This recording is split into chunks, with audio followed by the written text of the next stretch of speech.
بسم اللہ الرحمن الرحیم۔ شب برات کا حکم، کیا حکم ہے شب برات کا؟ شب برات کہتے ہیں کسے ہیں؟ شعبان کی 15ویں شب کو شب برات کہتے ہیں، یعنی وہ رات جس میں مخلوق کو گناہوں سے بری کر دیا جاتا ہے۔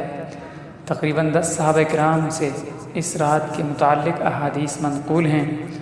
اما عائشہ رضی اللہ تعالی عنہما فرماتی ہیں کہ شعبان کی 15ویں شب کو میں نے نبی کریم صلی اللہ علیہ وسلم کو اپنی آرام گاہ پر موجود نہ پایا تو تلاش میں نکلی، دیکھا کہ آپ علیہ الصلاۃ والسلام جنت البقیع کے قبرستان میں ہیں۔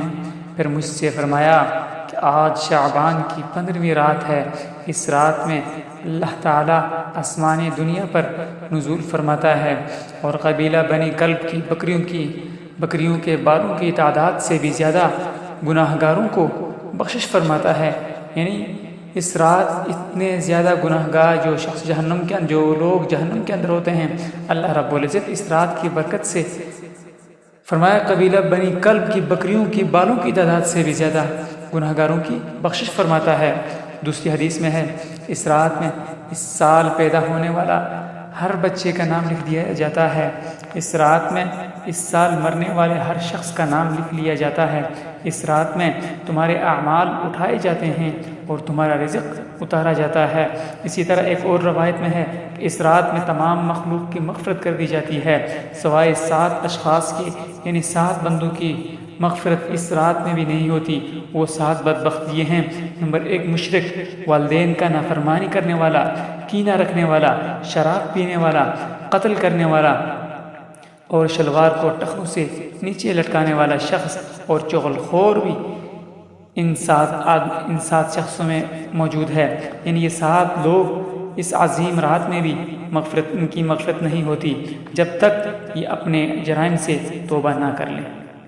تو میرے دوستو، اللہ رب العزت سے دعا ہے کہ ہم سب کو ان 7 کاموں سے بچنے کی توفیق عطا فرمائے اور دوسرے مسلمان بھائیوں تک ان 7 کاموں کی دعوت دینے کی توفیق عطا فرمائے۔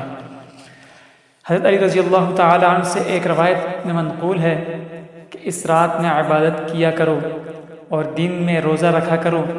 اس رات سورج غروب ہوتے ہی اللہ تعالیٰ اپنے بندوں کی طرف متوجہ ہوتے ہیں اور اعلان ہوتا ہے کہ کون ہے جو گناہوں سے بخشش کروائے، کون ہے جو رزق میں وسعت طلب کرے، کون مصیبت زدہ ہے جو مصیبت سے چھٹکارا حاصل کرنا چاہتا ہو۔ ان احادیث کریمہ اور صحابہ کرام اور بزرگان دین کے عمل سے ثابت ہوتا ہے اس رات میں 3 کام کرنے کے ہیں۔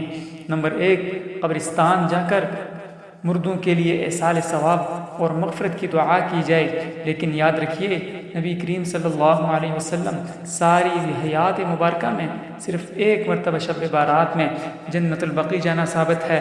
اس لیے اگر کوئی شخص زندگی میں 1 مرتبہ بھی اتباع سنت کی نیت سے چلا جائے تو اجر و ثواب کا باعث ہے، لیکن پھول پتیاں چادر چڑھاوے اور چراغاں کا اہتمام کرنا اور ہر سال جانے کو لازم سمجھنا، اس کو شب بارات کے ارکان میں داخل کرنا، یہ ٹھیک نہیں ہے۔ جو چیز نبی کریم صلی اللہ علیہ وسلم سے جس درجے میں ثابت ہے اس کو اس درجے میں رکھنا چاہیے، اس کا نام اتباع اور دین ہے۔ اللہ رب سے دعا ہے ہم سب کو ان تمام باتوں پر عمل کرنے کی توفیق عطا فرمائے۔